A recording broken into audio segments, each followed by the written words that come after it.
स्वरूपिणे अवतारवरिष्ठाय रामकृष्णाय ते नमः। यथाग्नेर्दाहिका शक्तिः रामकृष्णे स्थिता ह्या सर्वविद्यास्वरूपां तां शारदां प्रणमाम्यहम्। नमः श्रीयतिराजाय विवेकानन्दसूरये सच्चित्सुखस्वरूपाय स्वामिने तापहारिणे।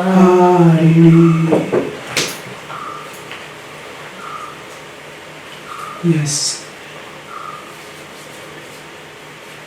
this actually regarding the Akhandakara Vritti. It is a state of mind. The mind we use the term commonly, but actually it is intellect alone in which mind, ego and the senses, Jnanendriya, are merged. That Antakarana is going to dissolve in the absolute existence, the Brahman, the last vestige of the Maya, that is of the nature, the transcendence of nature, the last stage of releasing from the nature into the absolute is Akhandakara Vritti. And this Vritti we experience in whatever way we reach the absolute. It can be through Savikalpa, it can be in various ways. Each individual from ancient time, whoever has reached the absolute, has reached in his own way ultimately. But there is some amount of directions, how you have to go, what you have to do. But ultimately, each jiva enters into the absolute in a particular fashion, in a particular way. All his nature, the essence is entering into the absolute. The last step, just is he has left the nature and is expanding. Nama Rupe Vihaya, giving up the name and form. Like a river enters the ocean forever. That is the Akhandakara Vritti. Now, it is a part of the commonly what we call Vedanta. Vedanta commonly is used in the sense of Advaitic Vedanta, Advaitic philosophy backing it. But it is not limited to Advaita. Vedanta, there is a devotional school of Vedanta. Vedanta is common to all schools, including our Dvaita, Vishishtadvaita, Shakta, Shaiva, whatever path we take, even the Western religions, other religions, we can go through the religions. Sri Ramakrishna, through all the religion he practices, Islam even he practices, ultimately he enters into the absolute. So there is no restriction, I have to go in a particular way alone to reach the absolute. So in any path we go, but the usual and the easiest way is to go through the Bhakti path. Bhakti path is the easiest because there are two aspects. One is taking God as the impersonal absolute and going Nirguna Nirakara path, and Saguna Sakara path of Bhakti Yoga. Bhakti is not limited to purely Bhakti Yoga, because Bhakti, no yoga is totally independent of the other. The predominance will be of the particular bhakti. But even in the yoga, pure yoga, like Patanjali Yoga Sutras, dependent on Patanjali Yoga Sutras, we see Ishvara Pranidhanatva. He goes on explaining the entering into the absolute, that is the ultimate goal of human life to reach. He gives an alternative. Yes, you can reach this only exclusively by Ishvara Pranidhana. You can reach the same state through Ishvara Pranidhana. Total surrender, unconditional surrender to God, the personal aspect of God. So, the actually, when we see, Vedas came a little later. They took the form of Vedas, but the rishis originally used the yogic methods to pure yoga. That is, I am there, God is there, I want to unite with God. The understanding of God came by stages because they totally dependent on nature. Never did anything that can harm the nature or go against the nature. They loved nature because they were intimately related to nature. Nature looked after every need of theirs.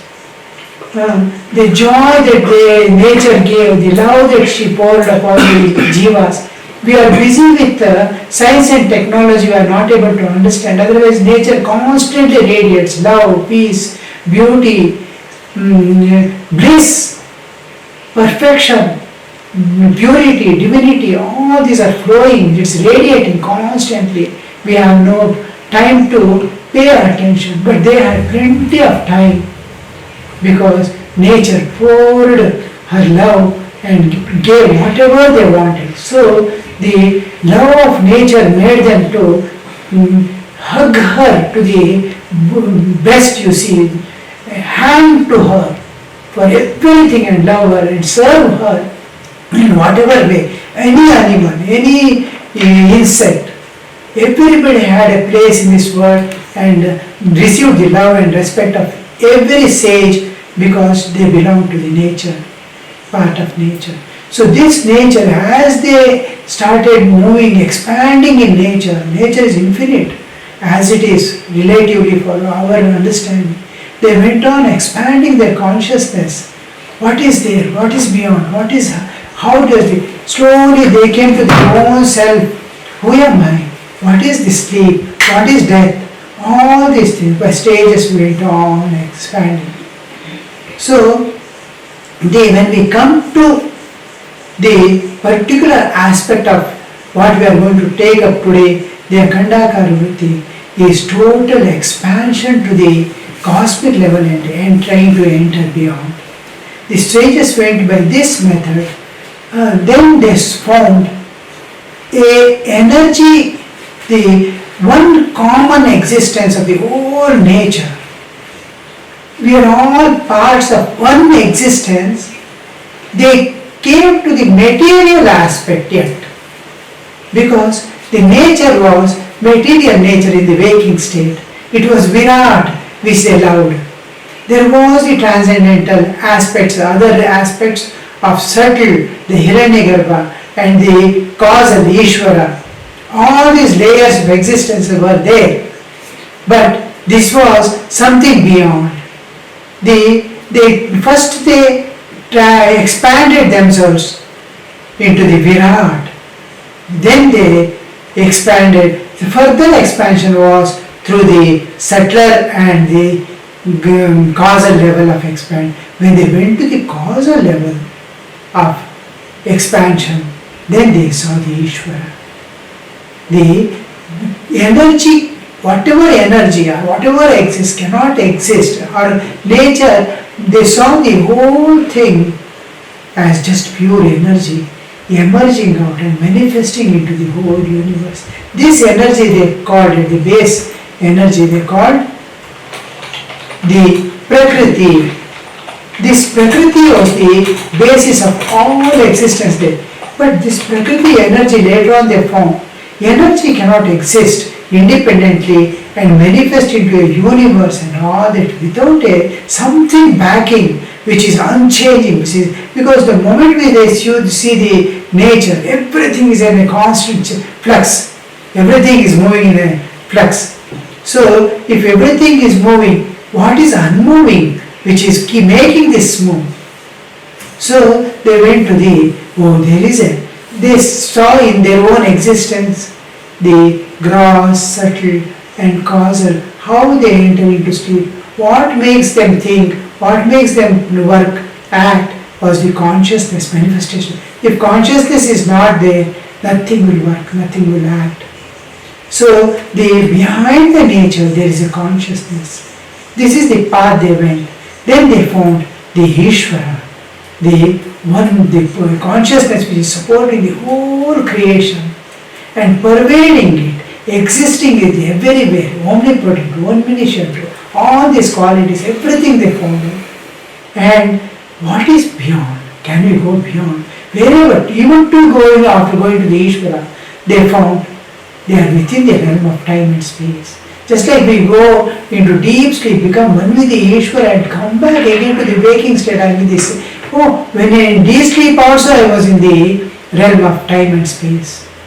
I might have forgotten the world, I might have forgotten my body, I did not have awareness of anything existing. Yet I was within the realm of time and space that brought me back to the waking state. So is there a way to transcend and go beyond? There comes the absolute. It's a quantum jump. That is, we have to, all the acquired knowledge of the relative, including their own existence of body, everything has to be dropped to jump into nothing can be carried. Even an iota of awareness of existence cannot be carried. Just like we cannot enter into sleep unless we leave everything of this world. All awarenesses of the world must go before we enter into sleep. Once we enter into sleep, there is neither body nor the world for us. Same way, in entering the superconscious state, we cannot. Getting into the absolute is the most effective part. And there we see the Akhandakara Vritti appearing. That is, now we will just go to the Bhakti path. In Bhakti path, what happens? He goes through the Savikalpa, loving God. First it begins with faith in existence of form, God with form, and total dedication to that. Intensely loving with the faith and dedication. That slowly another aspect, that is intimacy, then slowly develops the longing to, that is undivided attention to be given to God, holding Him in the depths of our being as my beloved, my everything, mere sarvasva. That awareness that I cannot live without that God, and what all I want, the peace, bliss, freedom, whatever I am seeking in this world, cannot be got here in this world. Only God alone can give me. So this total dependence on God, loving God intimately, feeling His living presence, all these slowly develop into such states of ecstatic love of God and dedication. And here the buddhi is not given up.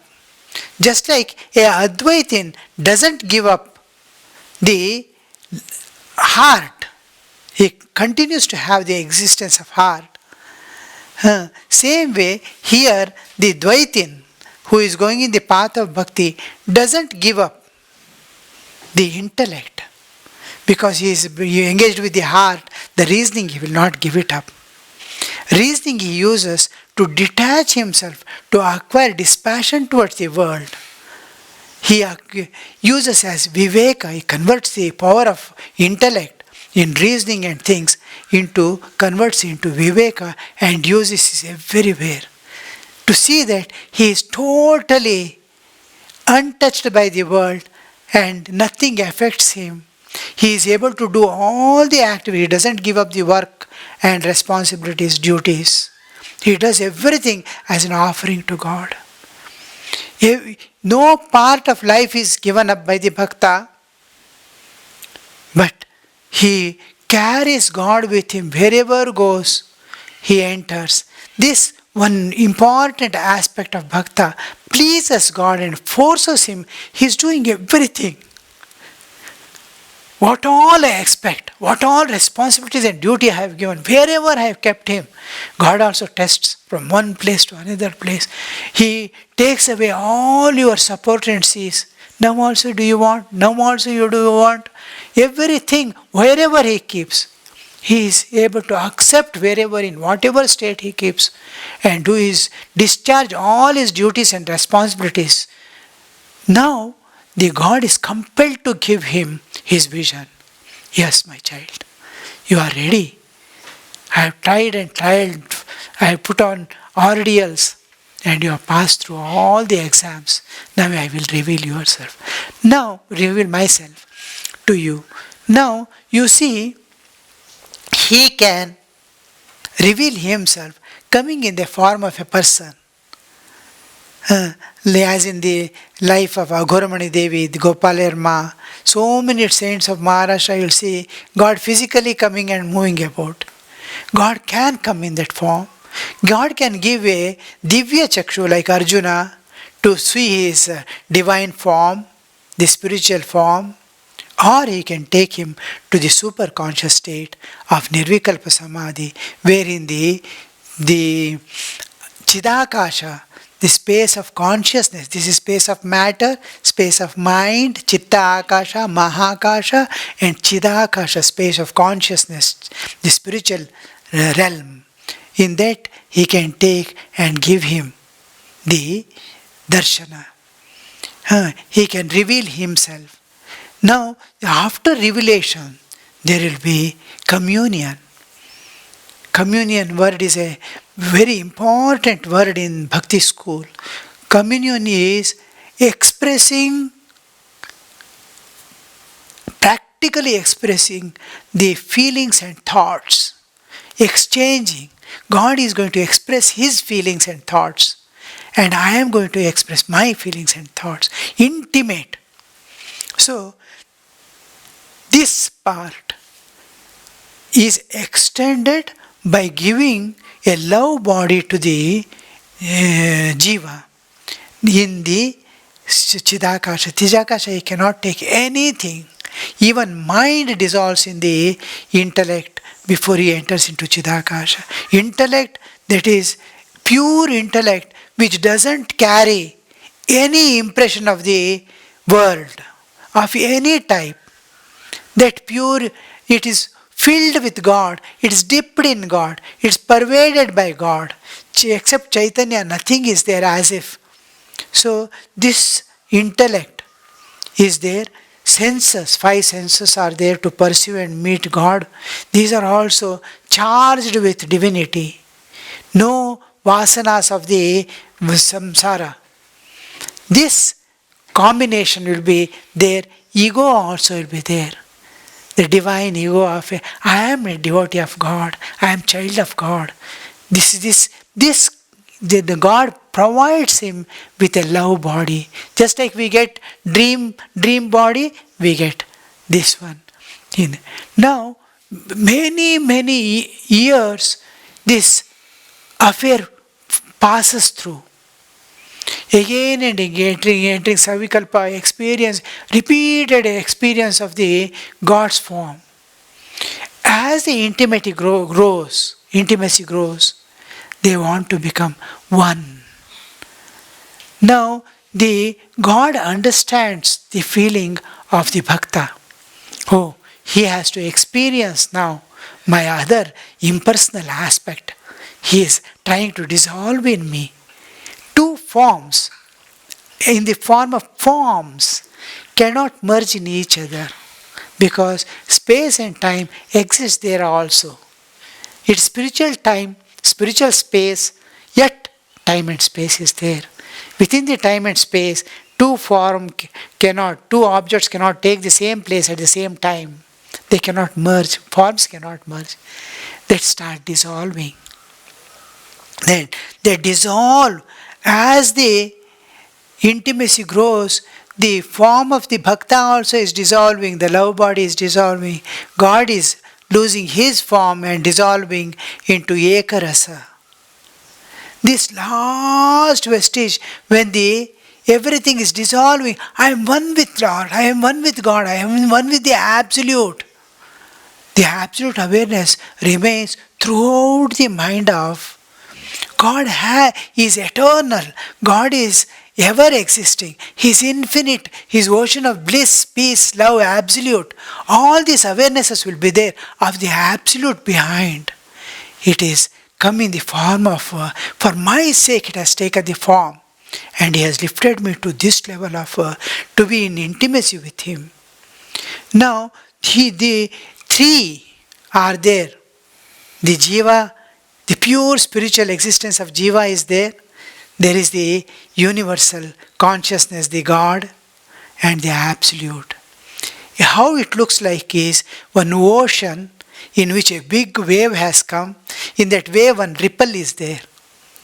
Ripple is the Jiva, wave is the Ishvara, and the ocean is the Sachidananda, absolute existence, the impersonal God. Now, all the three contents are same. Ripple also contains the same water, wave also contains the same water, ocean is also same water. This is Advaita actually. There is no, this awareness, I am one with all this. It is going to dissolve now. All the ripple is going to dissolve in the wave, and wave has already started dissolving in the ocean. They are going to become one ocean now. This last stage is called Akhandakara Vritti. In what will be the consciousness of the Jiva, the whole thing, one existence, a glimpse of it he experiences. Thakur's this one, he starts jumping about. We are one. Hriday. So Hriday will be jumping about. A glimpse somewhere. We are one, the whole one will come, will tell all we are one. That awareness, there is no difference. Absolute, all differences are going. This is Akhandakara Vritti in the life of a Bhakta. Bhakta doesn't have any want of anything. He doesn't lack anything. Bhakta, there is God with him to give all things, what all he needs, including the Nirvikalpa Samadhi. But in case of, this is not what I saw in my life.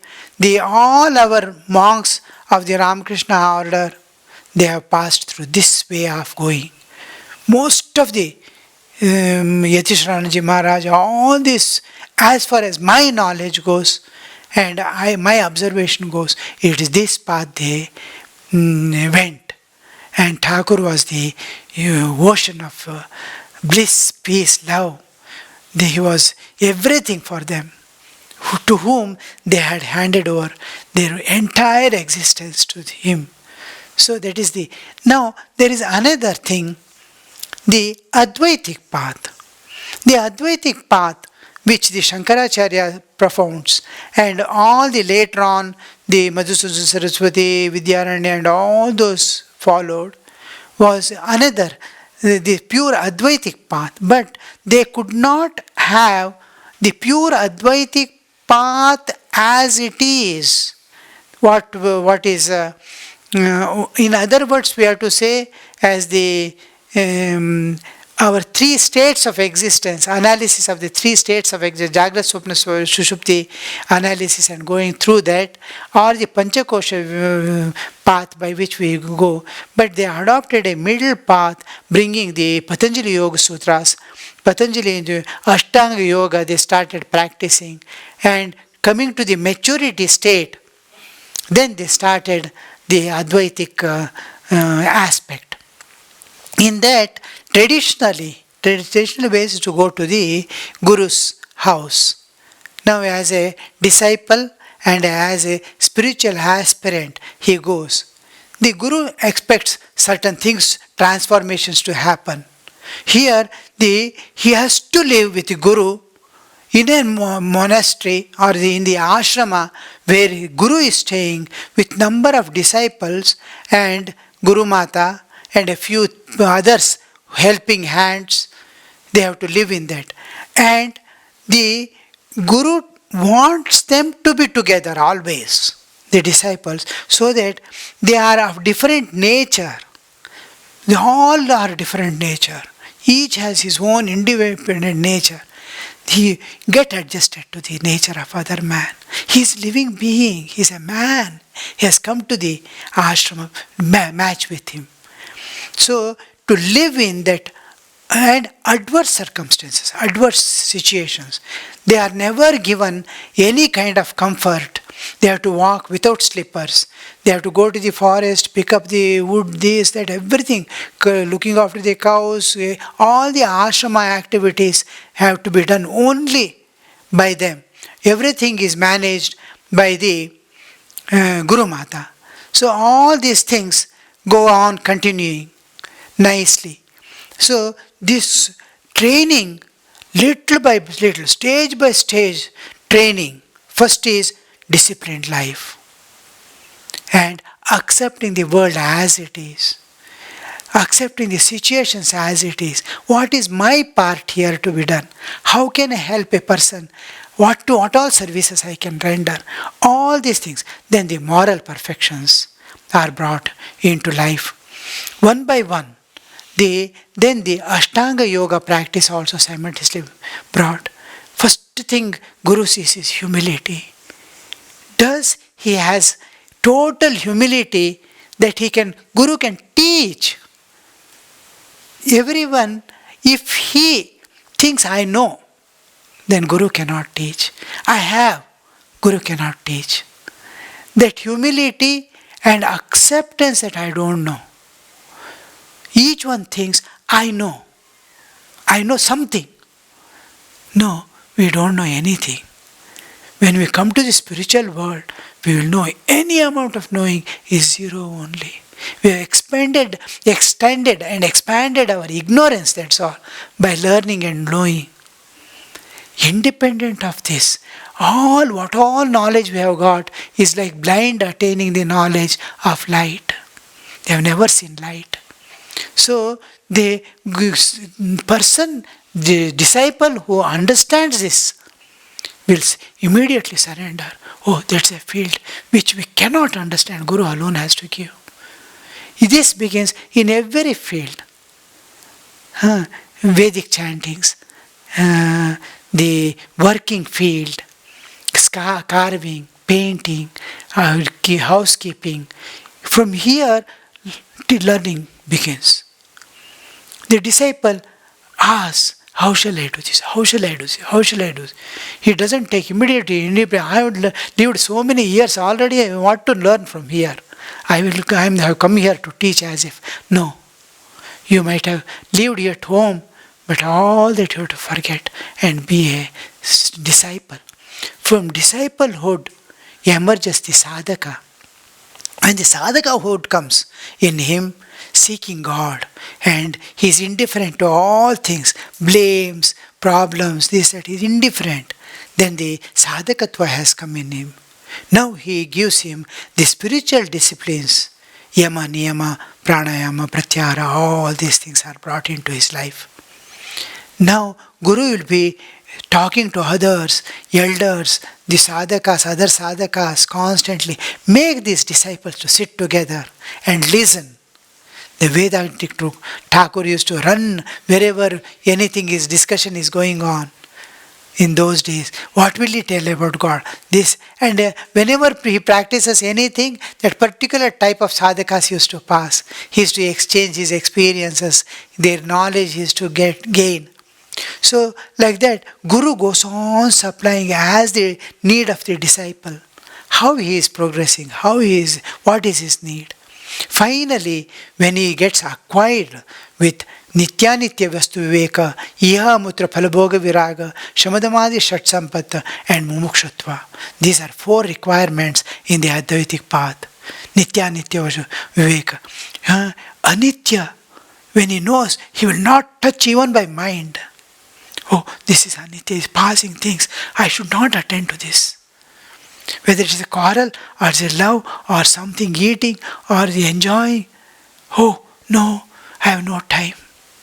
So that Anitya, Nityanitya Vastu, I want Nitya. Where is the eternal joy? Where is the eternal peace? Where is the eternal freedom? So for that, he seeks. So here Nityanitya Vastu, Iha Amutra Phalabhoga. I will never enjoy any time in my life, anywhere, knowingly, unknowingly, even in dream, I will not enjoy anything of this world. Constantly from inside, no, I will not enjoy. Not that he doesn't eat, he eats masala dosa also. He eats whatever is given. He understands the taste, but he doesn't enjoy it.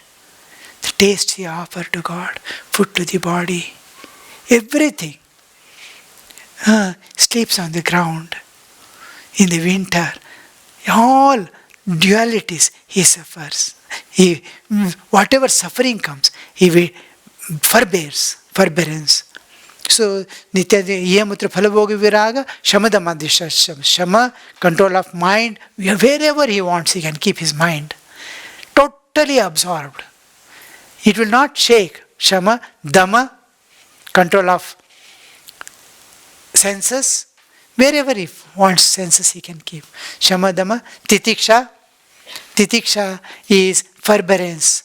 Anybody is telling anything happening against that person, he is able to bear. Sukha is also able to bear. He doesn't get elated by sukha. He doesn't get fallen down by the dukkha, sukha dukkha. Titiksha, uparati. Uparati is withdrawal of the senses from the external world to make it fit to keep in the object of meditation. Uparati.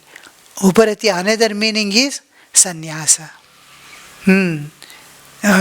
Withdrawing from all the involvements of the world. Worldly sannyasa. Giving up all things of the world. So, it may mean anything. Uparati is withdrawal. Uparati and samadhana. The capability of totally entering into wherever the whole being, not only mind, whole being to rest in a particular thing. That capacity. So this and intense longing for, this is Shat Sampatta, and then last is Mumukshutva. These 4 qualities, intense longing to become mukta, liberation, to get liberation, to transcend the nature and go beyond. These 4 qualities, when the disciple acquires through all this discipline in the Gurukula, the Guru initiates him into the Mahavakya. Mahavakya initiation is an important part of the sadhana in Advaita. Here, there is Anusandhana begins. Anusandhana is Shravana, Manana, Nididhyasana. Guru tells Tattvamasi. The disciple has to accept it. Aham Brahmasmi. You are that. He tells. By that time, he has heard in thousands of ways all these years about what is God, what is absolute, what is your nature, what is Jiva, what is behind the Jiva, what is behind this universe, what is the nature, qualities of nature, what is the Jiva, what is the significance. Every bit of Jiva, Jagat and Ishvara he has taught, and the beyond he has taught. He has all this. Now he is telling, you are that. Now, the disciple has to identify himself with the absolute. Body cannot be that. Mind cannot be that. That again has the universe in front of it. I have the bodily existence in front of me. So if we go to the root, all the coverings are removed. From me, Aham Brahmasmi. From Aham, all the coverings are removed. All things that limit are removed. Pure I, independent of all sheets and vehicles that are carrying, all these are dropped off. The pure spiritual existence is taken, and that spiritual existence is infinite, eternal being. As he goes towards his real existence, it goes on expanding. On the other side, he is removing the cover of the absolute also, the Ishvara, the universe, form, the Chaitanya, and beyond is the absolute. He is removing the cover from outside, he is removing his own cover and seeing that oneness. The last stages, when he is removing both coverings, dissolving both coverings, the pure spiritual existence, that is one, there was no two at all. That one absolute existence is appearing. Still, when the last vestige, he is aware of the I, he is aware of that absolute, he is aware still of the, but in the transcendental level, in the superconscious state, he is aware of the Ishvara himself and this one. Only that last vestige of ignorance alone is covering. Just like I have left the physical body, I have left the subtle body in entering sleep, and I am entering into deep sleep. The last thing, Karana Sharira, I am entering into the Ishvara. That last, I am not aware of the world, I am not aware of my body, I am in superconscious state. There is Ishvara, there is myself. The Triputi, the three things are still existing in the awareness as one. We three are one. That three also is there, one is also there. Just like you see a elephant made of clay, you are able to see the clay and elephant together. The two are one. The clay is elephant, elephant is clay. You are able to see clay and elephant together. And as your attention goes more and more towards clay, you will see only clay. The elephant disappears. And as you start seeing elephant, the clay disappears. Now when he is able to have three as the infinite one, he is having, this is Akhandakara Vritti. It is like Tapta Aya Pinda, the red hot iron. It is no more iron. It has lost all the properties of iron. It has become iron. Fire has become one. The fire is iron, iron is fire now.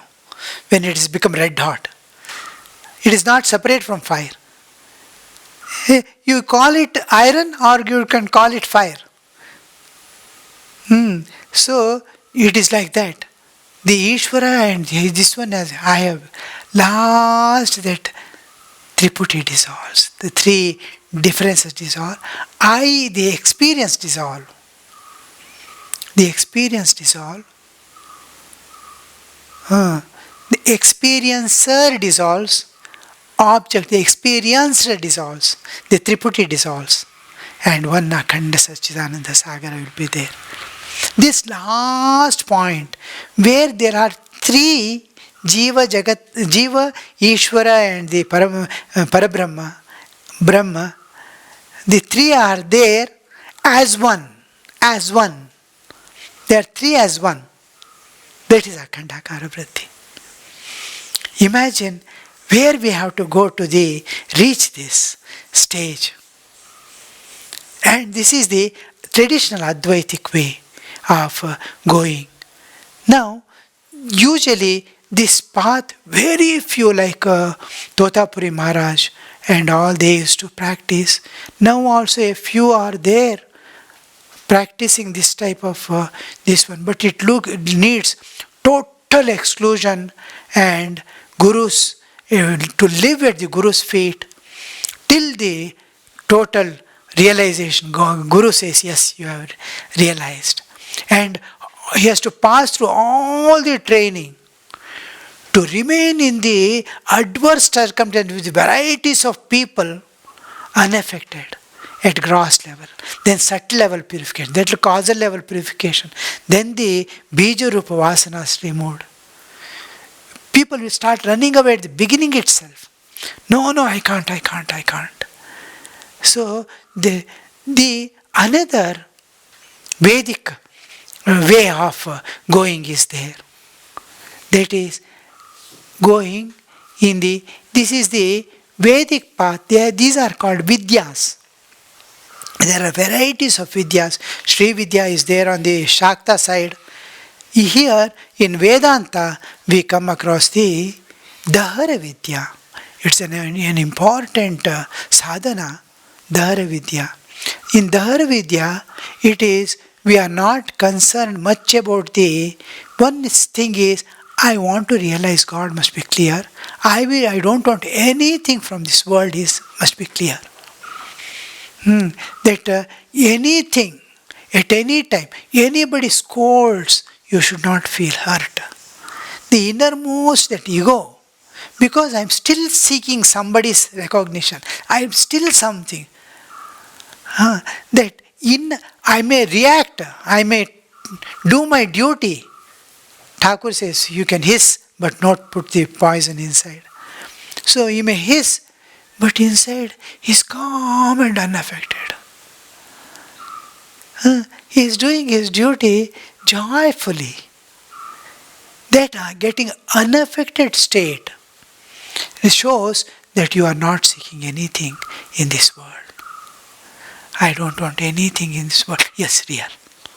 Is not getting affected by anything happening. Anybody giving love, this, that, honoring. That Swamiji writes that Sannyasi Gita. Let people worship you with flowers and garlands or kick you. Kalali, vadiyali. What words he uses there. So that kind of this is simple. Yes, I want God, and this world is 2 days play, I need not worry. God alone is real. These are all passing things. This understanding, God alone is real. Sri Ramakrishna says, if you understand this much is and God alone is real, all else is 2 days play. This must come in practical life. Then you can enter into the Dhyara Vidya. Then immediately you will become indifferent to the world. All things. You will do all your duties lovingly without getting affected. You will be offering. The body mind is working.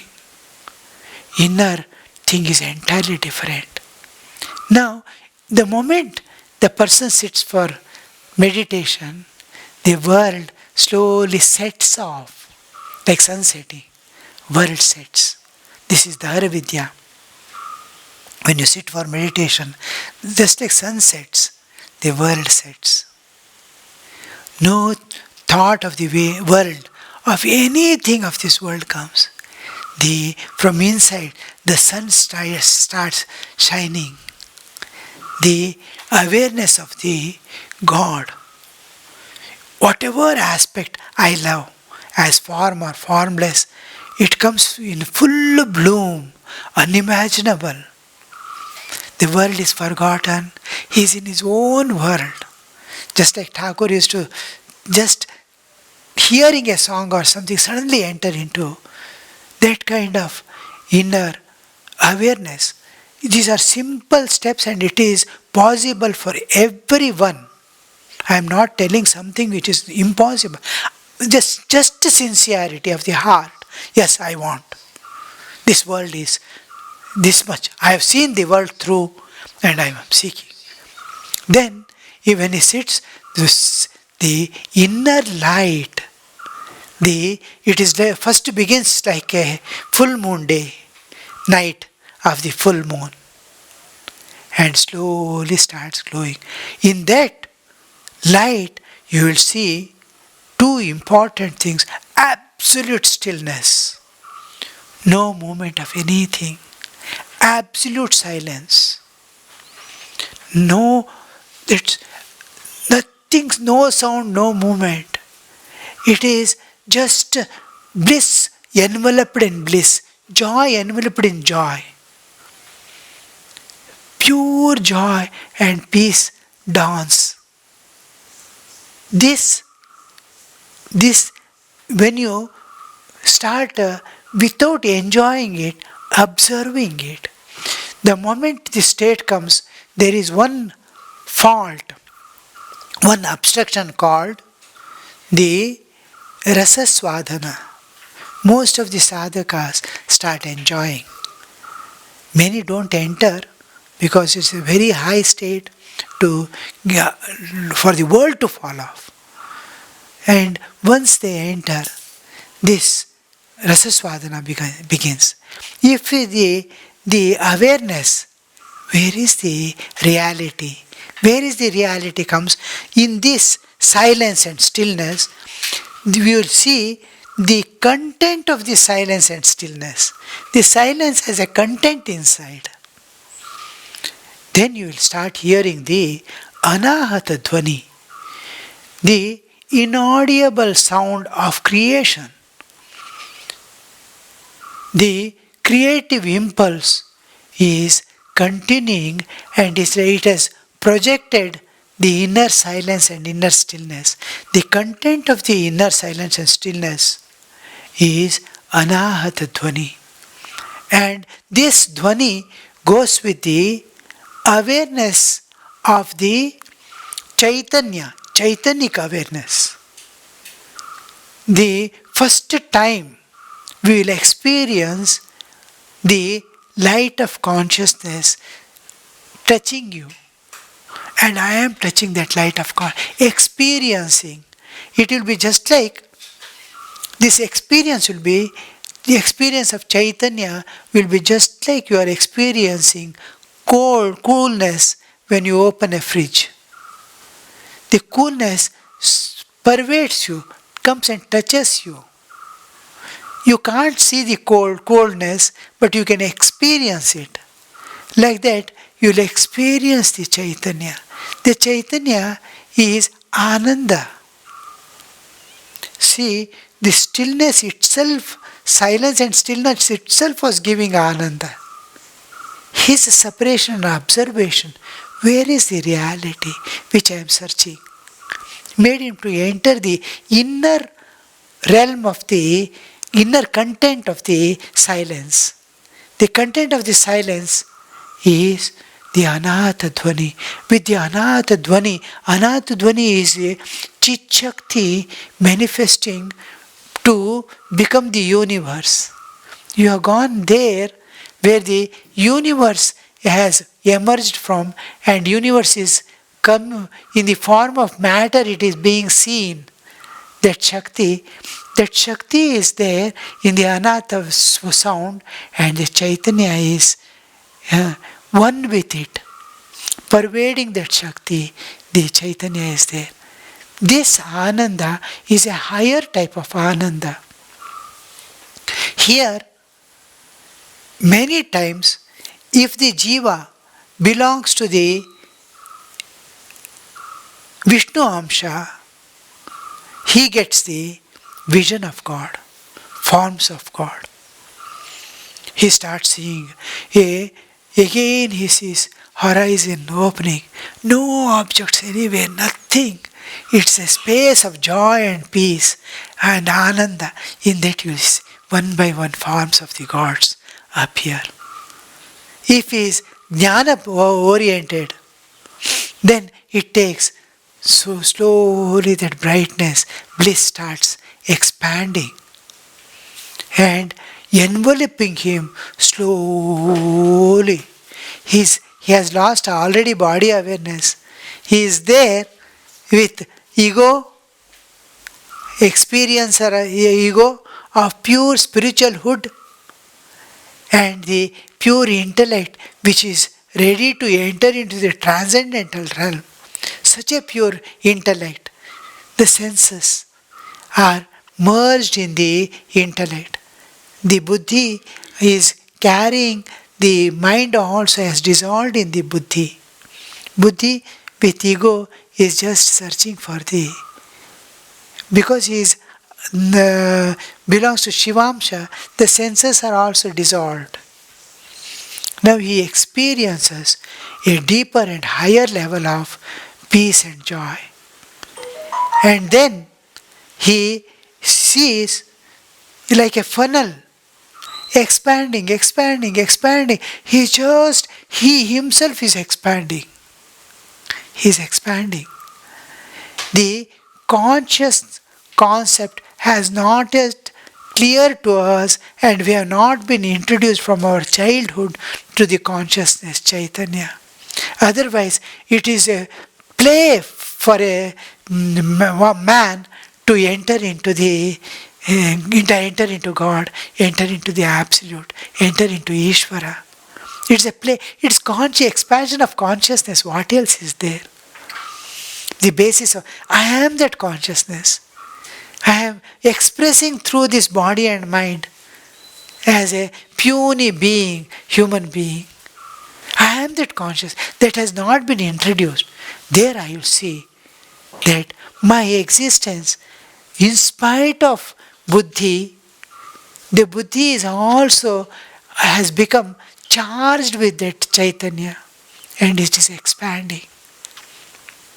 Now this buddhi slowly starts melting away.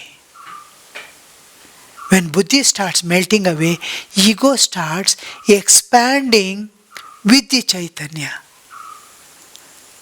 In this Dharavidya, ego starts expanding with the Chaitanya. It's like a bird simply expanding. The buddhi has become melting away. Buddhi is melting away. You see, in Nirvikalpa Samadhi, buddhi is expanding and dissolving in the Absolute. Here, the ego is expanding and the buddhi is dissolving away. And this is last when the buddhi has become is just a screen and is going to lose itself. This is Akhandakara Vritti in the Dharavidya. That last, the ego has expanded, he is expanding with the Chaitanya, and last it becomes with the absolute existence. The Ishvara doesn't come into picture there because in this path, Ishvara we start worshipping. Daharam Vipapam. Vipapam is given there. Sinless. The sinless I to find out the inner sinless. Daharam Vipapam. All my body, mind, whatever I do may stay in the body and mind. But there is an inner realm. There is an inner aspect of my existence which is untouched by sin. It is on that we have to do the upasana, he says. Upasana. Dharam vipapam parameshma bhutam yat pundarikam puramadhya samstam. In this very body, citadel of body, it is there inside. Search, go inside, turn inward. Tatrapi dharam. There also one door is there. Dhara is the cavity, a cave-like entrance. Dharam, there is a cave, still inner, the inner of the inner. The moment we enter this inner silence and stillness, we don't understand. There is one more opening. I can pervade, I can enter it, penetrate into it. Another door is there. That is the 10th door. Vishokam. Yasmin tadas antas, that Vishoka term he uses. Tatrapi dharam Vishokam. That Vishoka is the most important. There the pure Ananda begins. Here the Ishvara doesn't come into picture. The sinless existence, he says, the inner silence and stillness, then another door you pass through is Vishoka. There is no more Shoka. Shoka is one of the Ashtapashas of the Jiva, which goes till the end. For some reason or other, it manifests now and then as Shoka. So it is there eternally inside. But there is a place. That is the 10th door. The moment you enter into 10th door, Buddhi cannot enter there. The Vishoka cannot be entered by Buddhi. Buddhi starts dissolving and ego, the pure I, the spiritual I existence, starts entering and expanding. This is the Akhandakara Vritti in the Dhara Vidya. When we go to Sri Vidya also, similar thing happen. But we will not be going into that field. We have to take up Vidya separately to enter into those things. There are two aspects of Shakta school which we have not touched. One is this Sri Vidya, another is Kundalini Yoga. These are two aspects, important aspects of Shakta tradition that sometime we have to enter. Time is limited, you see. Then there is the another part of expansion outwardly, the inner yoga and Bahir yoga. This is also very easy system, and a dedicated sadhaka, anybody practicing a few times a day, morning, afternoon, whenever the times get, Bhajnananji used to tell us, whenever you get time, moment you get time, just to go to the shrine, sit in a corner, call on God. Like that, whenever in between the work, when you get time, just try to expand yourself. This is one thing that we have to do, and with this, talking less is most important. When we do the ashrama, when we do the yoga, this is Bahir yoga is being done. We never speak a single word. Throughout, I alone will tell what is to be done. And absolute silence will be there. The nature also, whole thing, it is open space where we do. All do not come, unfortunate people. Otherwise, it is a heaven. Early morning, as soon as the prayer is over, we are joining in a open space. Thakur used to say, Abhagi. God has given. See, he is going away today. Such a joy, mart of joy would have been there. He is going away, you see. Unfortunate guy, like that. Unfortunate people, they do not understand the value of it. Then every day, the same, till today, since it began, I have never repeated whatever I have told second time. Every day, I go and sit, spontaneously I tell. Every day is a new thing. But nobody has, till now, the hundreds and thousands of things I have told in that, how to expand our external consciousness to the cosmic level. So, important three things is, expand your mind. Try to tune your mind with the nature.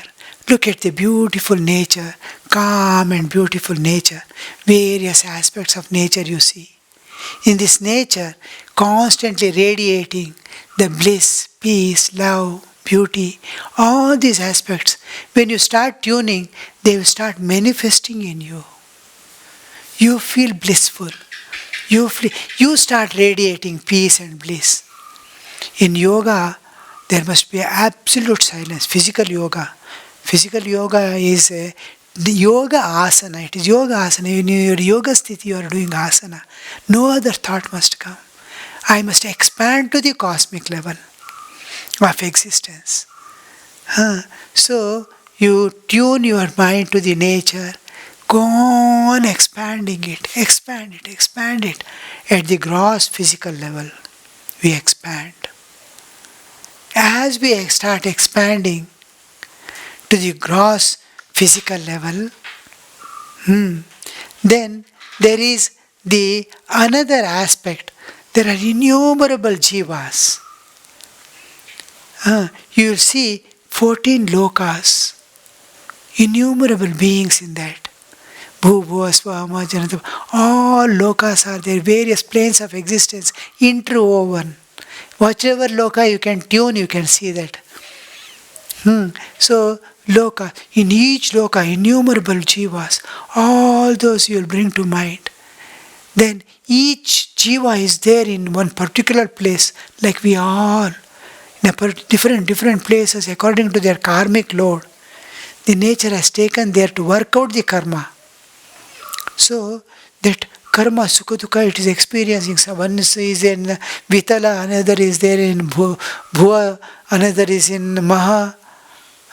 Experience their joys and sorrows. There is divinity in it. God is peeping through that body, every body. One Ishvara is projecting through innumerable bodies. Try to see the divinity.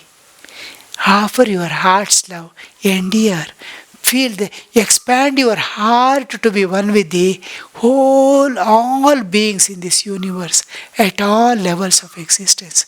Some are without body, some are with body. Feel that expanded state. Then feel divinity pervading the whole universe, giving existence to all that exists. Tree exists, that existence is God. Understand, feel the divinity pervading this universe. Expand your consciousness. The expansion of consciousness to expand the consciousness. Now you will see the Jiva, Jagat and Ishvara you are pervading. The microcosm has become one with the macrocosm. How expanded you feel. The next is the absolute.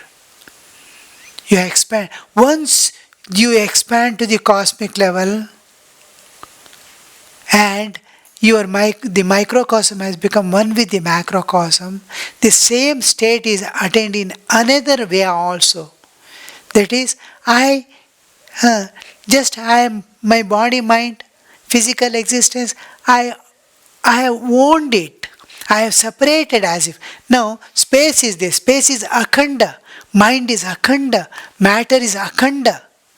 The matter is akhanda. Here there is rare particles. Here it is condensed particles. But it's a whole universe is one matter. There is no gap between anything.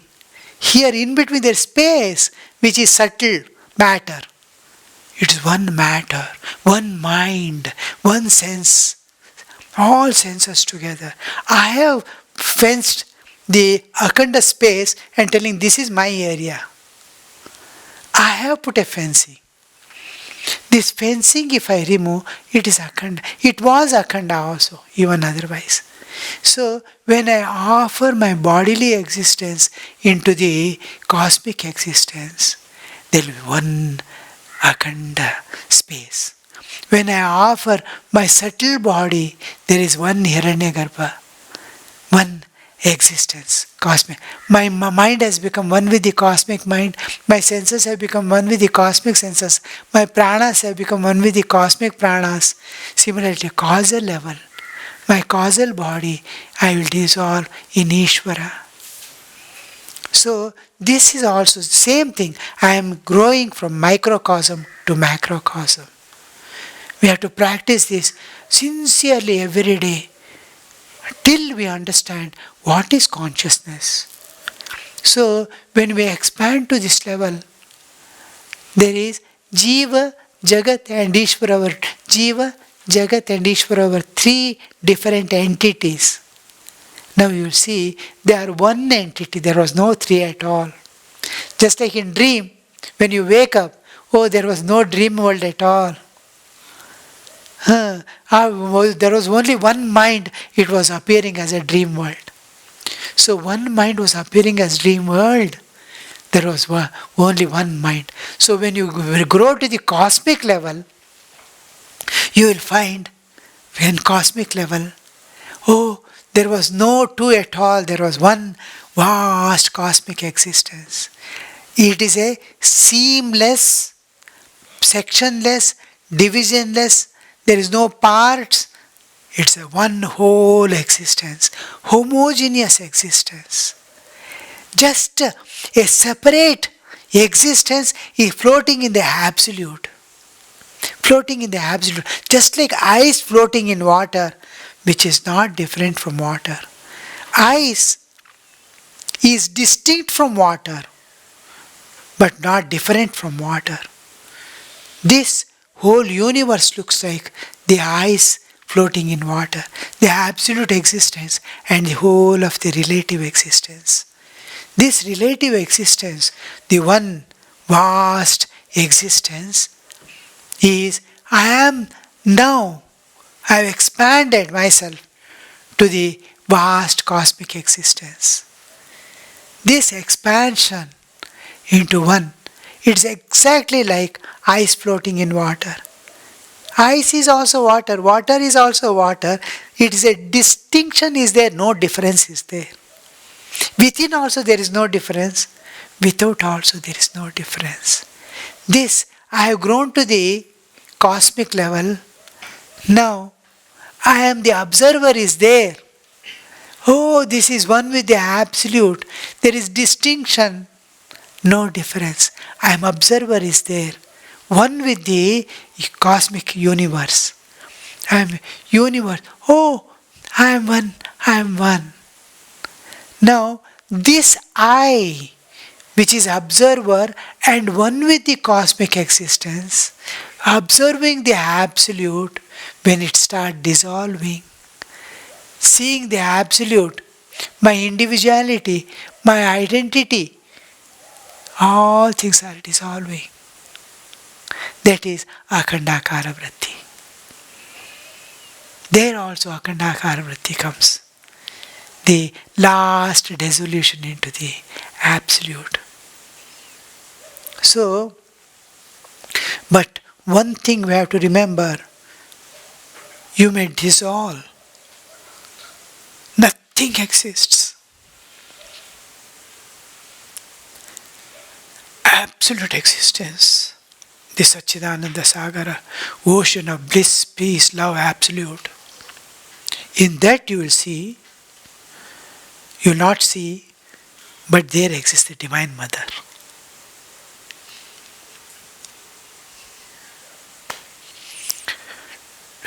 Together, she will spread the, like fisherman, the dissolved one, she will again bring into that bodily level. The Vyuthana state experience, he experiences again. He will see that same absolute existing in the form of the world and all beings. This is called immanent aspect of God. The immanent aspect is, immanent means a thing existing and pervaded. A thing is there, in that another thing is there, which is pervading it everywhere. It is there everywhere. Then it is immanent. A thing existing in a thing and pervading it is called immanent. Now, the absolute he sees immanent in the universe and nothing else is there. Only name and form alone. Like clouds have taken various forms. So Vyuthana, the Divine Mother doesn't come into picture, you see. When the Advaitin dissolves also, everything dissolves also. She is there to gather back and give that Stay in here. Now, give this to the other and go. So, this is the Akhandakara Vritti. Then there is the Panchakosha, this one also. You go from to turn inward calmly. The inward turning is most difficult, Panchakosha, to transcend the Panchakosha. This is the most common Advaitic procedures we adopt. Sit for meditation, get all things, purification, knowledge, everything, Guru, all backing. The struggle is individual. All efforts we have to put ourselves. This transcendence is there. Now, the turning inward is most difficult because the mind and intellect which are going inward are bound to body, ego and the world. So, in sannyasa, we take the vow of poverty, vow of chastity, vow of obedience and service. Through vow of poverty, I don't keep anything in this world as mine. Anybody, any person, any place, nothing I belongs to me at any time. So, that detached from the world, it can turn inward. From bodily, I don't keep any enjoyment for the body. So, it's withdrawn from the body. Ego is there is sacrificed for the service of others and implicit obedience. Obedience and service makes me get rid of the ego, binding to the world. Now, the mind and intellect, free from all the external body, is able to turn freely inward and enter. I transcend the Annamaya Kosha. I forget the body, how it is, but I am able to hear the sound and all that. Then I still go dive deeper into my existence. I sink down. Then sound starts becoming feeble and my inner light is glowing. I am becoming more and more aware of myself. And then it disappears. The word sound also disappears. And then I enter into the Manomaya Kosha when I feel I am expanding. I don't have a body. How much limit I am expanding, I don't know. One by one wave of thought is coming and disappearing. I become the mind, Manomaya Kosha. From there I enter the Vijnanamaya Kosha. There first time I experience the spiritual existence, independent of bodily existence. I come to the Jivatma level. From Jivatma level, I dissolve back, still back into the Vijnanamaya Kosha when I enter. I am just facing directly the Chaitanya. There is nothing between me and Chaitanya. This is Akhandakara Vritti again. When I have to just dissolve, I have to enter. I am also expanded as much as the Absolute. Unimaginable. Means I am from the bodily level, I am going inside. Each time I transcend one kosha, I am expanding. When I go to the Anandamaya kosha, I and Brahman are almost equal to each other. But I don't call it Brahman, I call it Atman. Because my own self beyond. So I am turning inward and going. The last Anandamaya kosha itself, that's why it's called Anandamaya kosha. Ananda itself is the next. So I am one with the total. And I have the same depth, I have same width, I am same this one, I am same material, Ananda Sagara.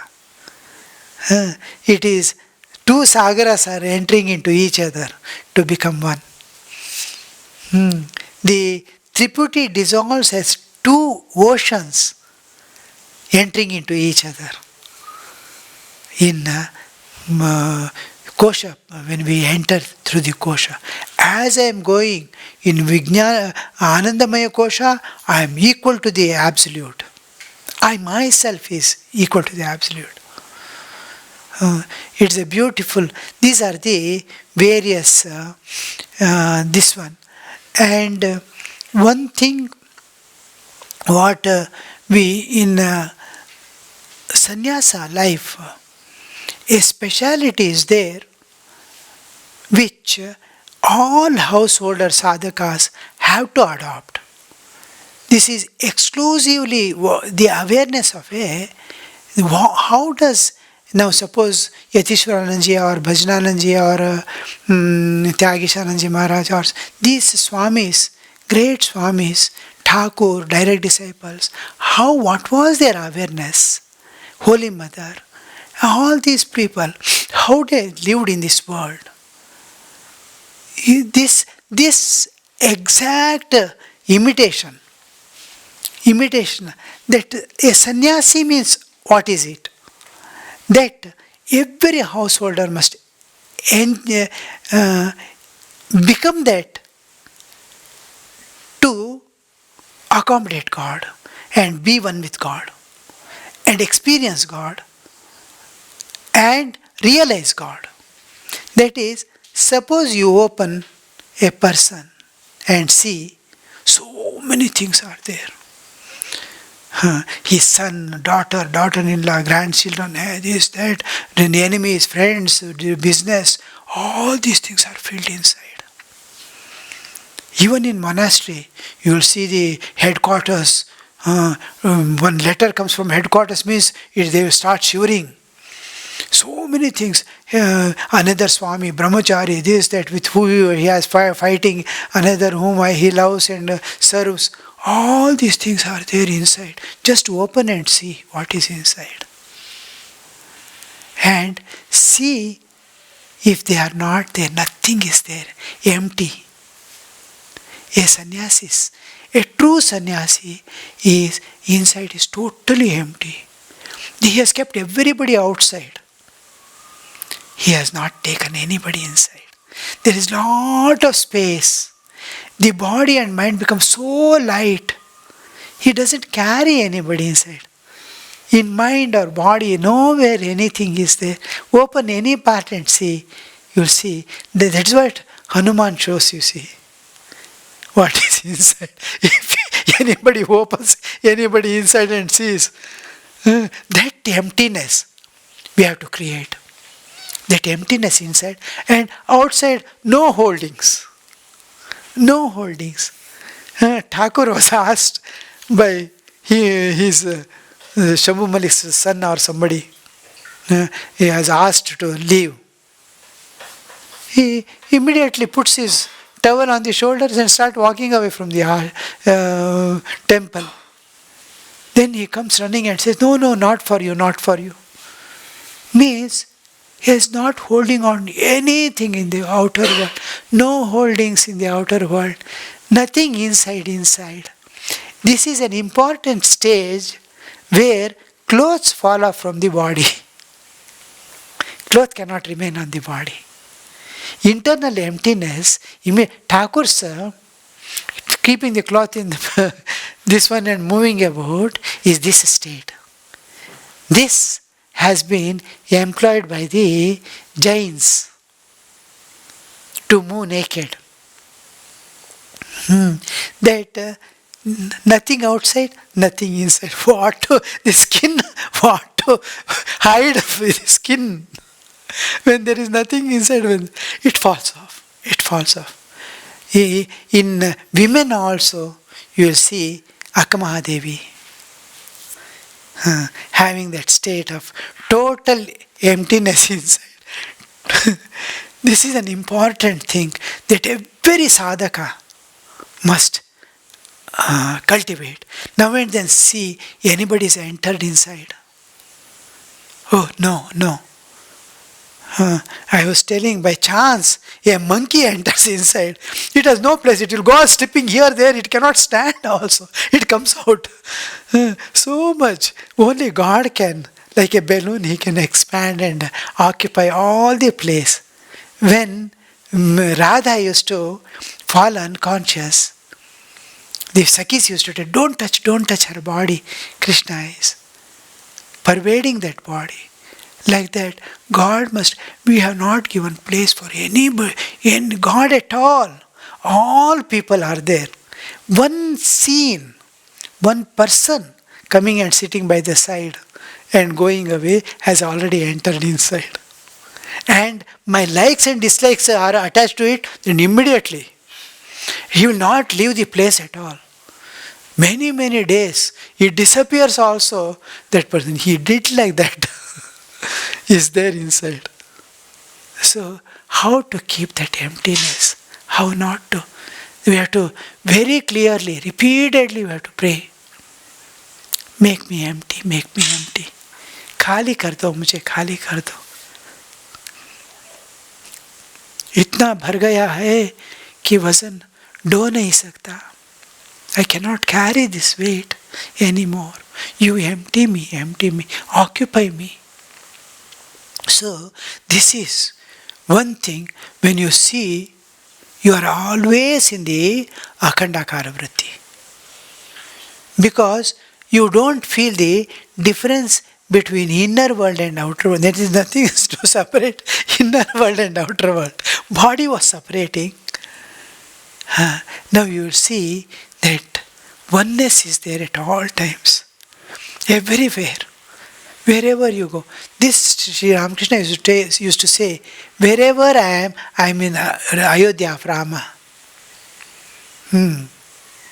So this state, we have to imagine how the renunciation. Thakur says the sannyasis are two types, one Gupta sannyasi and Vyakta sannyasi. There are so many people who are in the guise of sannyasa cloth, being a householder. There are many who are householders. Internally, they are sannyasis.